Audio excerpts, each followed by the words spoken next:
what we discovered is that around the world, people seem to have the same 4 kinds of regrets. So these fall in buckets. Yeah. There are 4 categories all over the world. Foundation regrets, if only I'd done the work.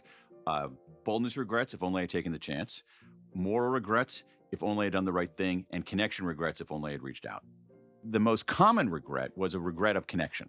All right. And so typically the story was this. You had a relationship, or should have had a relationship, that was intact or should have been intact, and it comes apart, usually in undramatic ways. So I've got a story like this. So when you and I were in elementary school and high school, we're talking 70s and early 80s. You got it. No social media, no cell phones. Absolutely not. I went east for college. I grew up in the Midwest. My best friend, Jody Bricken, stayed in the Midwest, and our 2 paths separated. Okay. And I stayed out east. She moved to Chicago. She then moved out west. We spent the next 20-some years not talking for no reason. Right.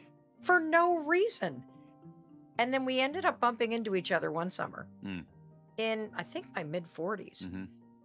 And I immediately was flooded with how much I missed her.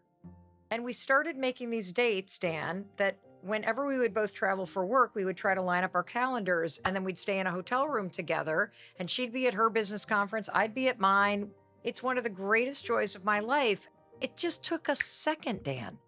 It takes a second to reconnect. And what I have found in interviewing people like this is that the relationship restarts almost instantly. Oh my God, we text every week. I talk to her on the phone. Yeah. We see each other many times a year, even though we live nowhere. We live in completely different parts of the country. I'm in Vermont, she's in Arizona, but it has brought so much joy to my life.